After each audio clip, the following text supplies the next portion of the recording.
Most people expect a mortuary to be quiet at night. But one worker heard something that several others had heard before. Something that was never supposed to move. For more than 2 years, he worked at a local mortuary, handling paperwork and assisting with body transfers. Overnight shifts were nothing unusual.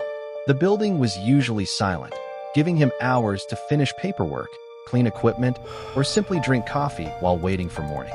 He never believed in ghost stories. Even today, he isn't convinced anything paranormal happened. But one overnight shift in 2021 changed the way he looked at that building forever. That night, he was covering for a coworker and working alone from midnight until sunrise. Everything felt completely normal, until around 2 o'clock in the morning. As he sat in the office watching videos on his phone, a sharp metallic noise echoed from somewhere down the hallway. It wasn't a loud crash. It sounded more like something heavy had tipped over onto the floor. He paused, listening. A few seconds later, the sound came again. Thinking some equipment had fallen, he walked into the hallway. Everything looked exactly as it should.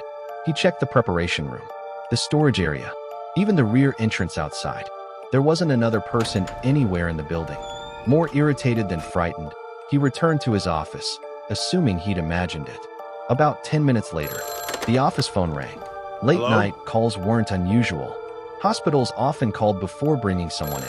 He answered immediately. Hello? Silence. He greeted the caller twice. Still nothing. Without a single word, the caller disconnected. He shrugged it off as a wrong number and went back to work. Only minutes later, he heard it. The unmistakable sound of rubber wheels rolling across the floor. Slow. Steady. Exactly like a transport stretcher moving through a hospital hallway. Anyone who had worked around medical facilities would recognize that sound instantly. He stepped into the hallway, expecting to see someone pushing a stretcher. Nobody was there, and the moment he looked, the sound stopped. For the first time that night, the silence felt different. He checked his phone.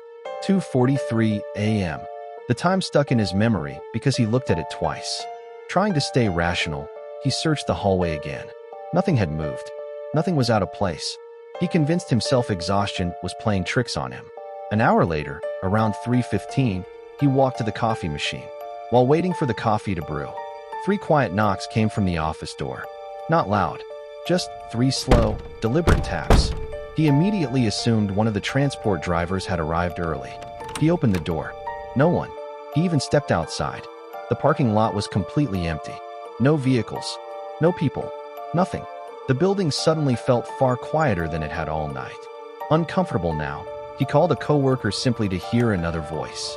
His coworker laughed, telling him he was letting his imagination get the better of him. Maybe he was right. Around 4 in the morning, he returned to his paperwork.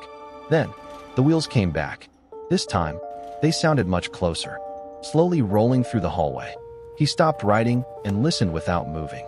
The sound continued for a few seconds. Then, silence. He waited nearly half a minute before standing up. Looking into the hallway, he immediately noticed something. One of the transport stretchers that had been parked neatly against the wall was no longer flush with it. It had rolled slightly forward, only a few inches. Nothing dramatic. He questioned his own memory. Maybe it had always been sitting that way.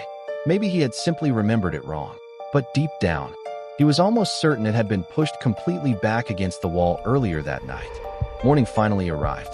When the day shift came in around 6, he kept the entire experience to himself. He didn't want to sound ridiculous.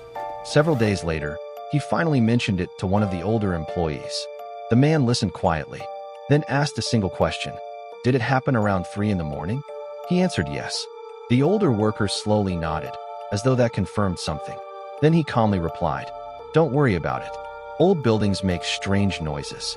Before walking away, he stopped, turned back, and added one final sentence. "You're not the first person who's mentioned hearing the wheels." He never explained what he meant, and no one asked him to. The worker stayed at that mortuary for another 6 months. Nothing like that ever happened again, but he never accepted another overnight shift.